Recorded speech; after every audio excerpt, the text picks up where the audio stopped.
exclusivo, que eu só coloco no Instagram, tá? No Instagram é atualização o dia inteiro, aqui é só meio-dia uma. Então vamos lá, galera.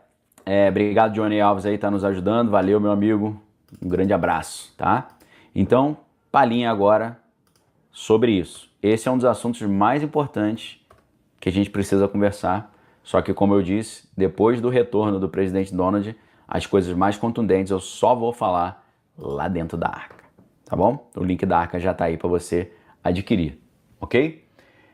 Projeto Games, o que vai acontecer para as pessoas ficarem depois do arrebatamento e não aceitarem a marca. Vão do Thomas Chatteron Williams. Ele fez essa publicação no último dia 8 agora e acendeu essa luzinha que o retorno do ex-presidente Donald está trazendo uma ordem internacional nova, como o Musk publicou, você viu, e como o próprio Putin também falou numa palestra. E essa ordem internacional nova é a ordem que vai superar a agenda progressista, a agenda chamada woke.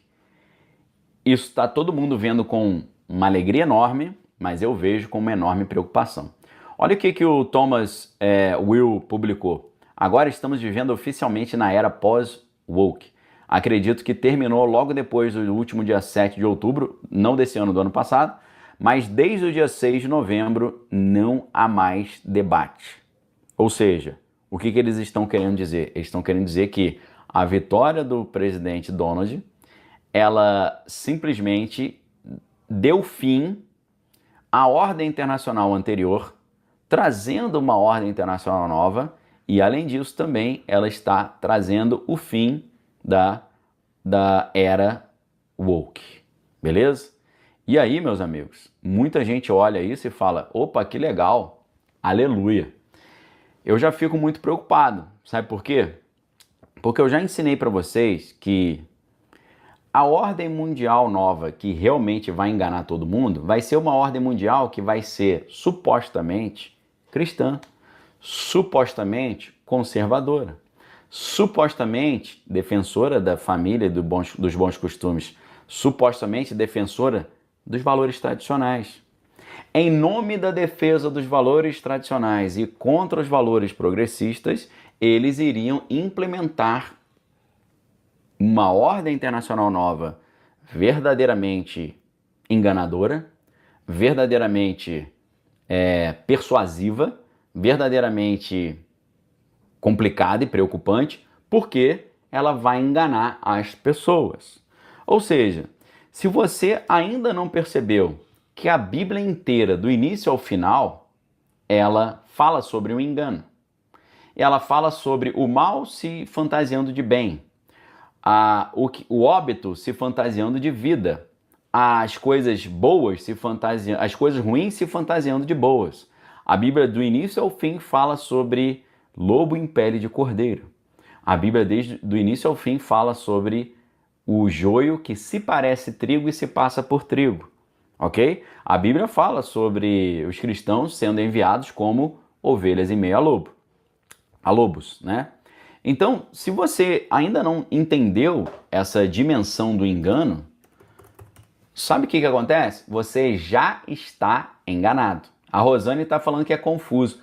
Rosane, então Jesus é confuso quando ele fala cuidado com os lobos em pele de cordeiro? A ordem internacional nova, ela será implementada, capitaneada, divulgada e gerida por lobos em pele de cordeiro.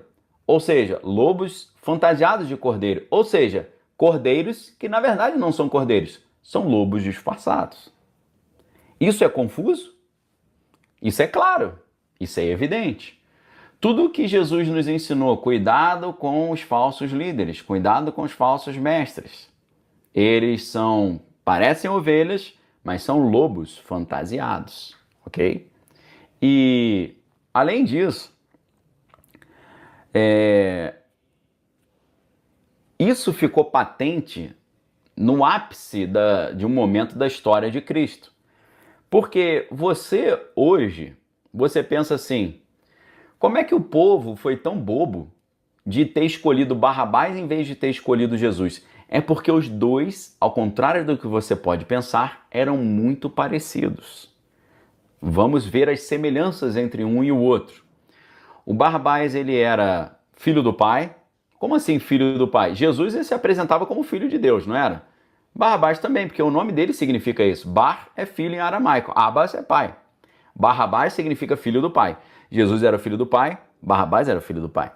Jesus era chamado de Jesus, Barrabás também era chamado de Jesus. O primeiro nome de Barrabás era Jesus, o nome dele era Jesus Barrabás. Jesus, o filho do pai. Jeová é a salvação e eu sou filho do pai. O mesmo nome, Jesus Barrabás, Jesus filho do pai. O nome igual, os dois eram filho do pai. Os dois estavam lutando contra o sistema. Por quê? Porque a Bíblia nos diz que Barrabás foi detido num motim, ou seja, Barrabás muito provavelmente era um zelote que achava que a melhor coisa a ser feita era eles derrotarem belicamente o Império Romano, num conflito bélico. Então, Barrabás era um libertador, só que era um libertador humano, era um libertador bélico.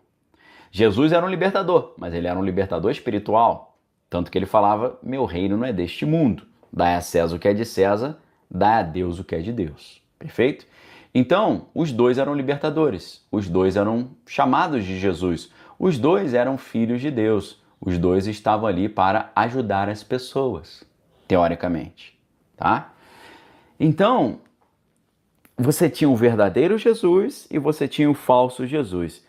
Eles eram muitíssimo parecidos. E o povo ficou ali fazendo unidunité. Qual que eu escolho para liberar? Unidunité, salamé, mingué, um sorvete colorido. Escolhido foi você, Barrabás. Pode ir embora, porque esse outro Jesus aí é somebody love. Vamos liberar o Jesus que quer brigar com o Império Romano e vamos mandar para o Chilindró o Jesus que está falando que o reino não é desse mundo.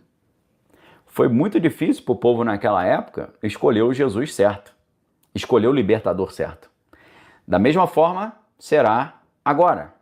Perfeito? Da mesma forma, será agora.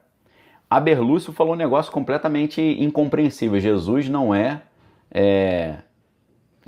é da margem da sociedade. Quem falou isso? Eu falei que Barrabás foi detido num motim, tá? Tem umas frases malucas assim que a gente não entende, né? Então, o inimigo só conseguiu enganar o povo a escolher o libertador errado, porque o libertador falso era muito parecido com o verdadeiro.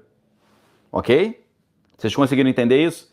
Na época de Jesus, o inimigo só conseguiu enganar as pessoas a escolher o libertador errado, porque o libertador errado era muito parecido com o verdadeiro. E o libertador errado está voltando. E ele vai enganar as pessoas novamente. Ele vai enganar as pessoas novamente porque ele também vai ser muito parecido com o verdadeiro. Mas ele só vai ser parecido com o verdadeiro para aquelas pessoas que não conhecem a palavra. Para quem não conhece a Bíblia. A Bíblia diz que ela é a luz para os nossos caminhos e lâmpada para os nossos pés. Se você conhece a Bíblia, você de modo nenhum será confundido. Você de modo nenhum será envergonhado. Porque a Bíblia diz, procura te apresentar a Deus como alguém que não tem do que se envergonhar, porque maneja bem a palavra da verdade. Então, se você não conhece a Bíblia, se você não tem um dom que o Espírito Santo derrama sobre nós, chamado dom de discernimento de espírito, você vai comprar gato por lebre. Você vai receber o Jesus errado e vai rejeitar o Jesus certo, ok?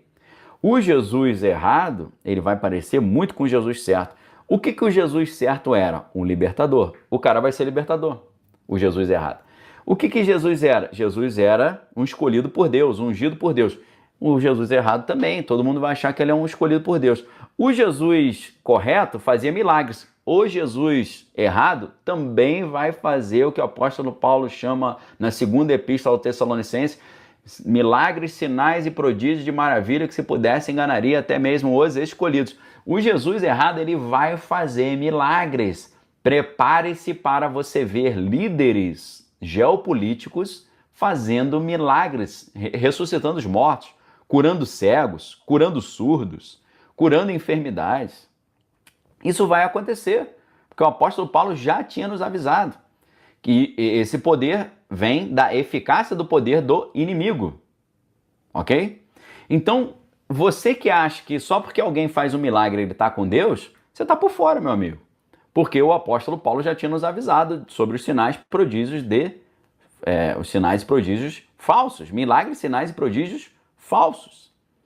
Esses caras vão fazer vários milagres. Um dos milagres que eles vão fazer é estabelecer um acordo de paz entre Tel Aviv e os Jamais. Outro milagre que eles vão fazer um acordo de paz que vai liberar o monte do templo para que o povo de Deus reconstrua o templo em Jerusalém, lá em Jerusalém. Ok? Marcela Rodrigues, obrigado. Ela colocou a passagem, segunda carta de Paulo aos Tessalonicenses, 5:3. Se você não conhece a carta de Paulo aos Tessalonicenses, principalmente a segunda carta e o capítulo 5, você está por fora, poxa. Você vai ser enganado.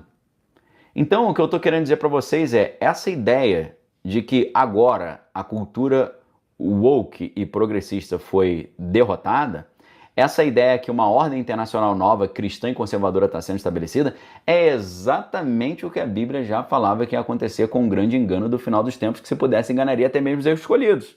Agora, o apóstolo Pedro, na primeira epístola de Pedro, capítulo 2, ele nos ensina o que a gente precisa fazer para nós não sermos confundidos por isso, para nós não sermos enganados por aquilo que a Bíblia chama de a operação do engano, a operação do erro. Né? Como é que é engano no texto grego original? Pseudos, ou seja, aquilo que é pseudo, que é uma falsa verdade. Olha aqui que o apóstolo Pedro nos ensina, 1 Pedro 2,4 em diante. Tá? Uma palavra maravilhosa, preste muita atenção, porque quando a palavra do Senhor é lida, ela tem poder para libertar, para curar, para salvar, para redimir, para edificar. Olha o que está escrito na Bíblia, primeira epístola de Pedro, capítulo 2, versículo 4 em diante. Chegando-vos para ele, que é Jesus, a pedra que vive, rejeitada sim pelos homens, mas para com Deus eleita e preciosa. Também vós mesmos, como pedras que vivem, sois edificados casa espiritual para ser de sacerdócio santo, a fim de oferecer de sacrifícios espirituais agradáveis a Deus por intermédio de Jesus Cristo. Pois está na Escritura, eis que põe em si uma pedra angular, eleita e preciosa, e quem nela crer não será de modo nenhum confundido.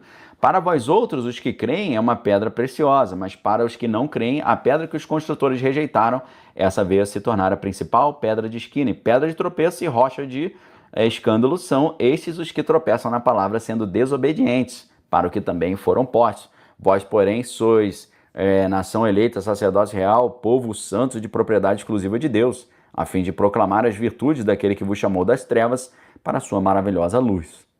Ou seja, o que a Bíblia está nos dizendo aqui, ou melhor dizendo o apóstolo Pedro, é o seguinte: quem crê em Cristo de modo nenhum será confundido. Agora, quem não crê é confundido. E aí Jesus vira uma pedra de tropeço. Jesus vira uma coisa que atrapalha. Mas quem crê sabe que Cristo é uma pedra preciosa e quem nele crê não será de modo nenhum confundido. A operação do engano está sendo colocada. E eu chamo a operação do engano de a jogada final. A jogada final é esse grande engano do final dos tempos, que o inimigo vai enganar as igrejas, vai enganar os cristãos, vai enganar a humanidade inteira. E todo mundo, mais uma vez, vai escolher o Jesus errado.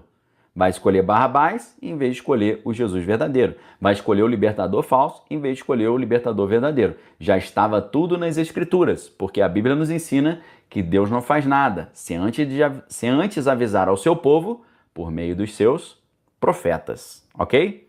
A Briana está perguntando se eu dou curso de Bíblia. Acho que está na hora da gente começar um curso de Bíblia, não está não? Tá um curso de Bíblia aí, beleza? Queridos, Deus abençoe vocês. Agora a gente vai lá para a arca, sabe por quê? Lá na arca agora eu vou te explicar como isso vai acontecer na prática. Eu vou te explicar como essa vitória maravilhosa que a gente está vendo tem um componente muito preocupante por trás. E o que realmente está em jogo, ok? Eu vou rasgar o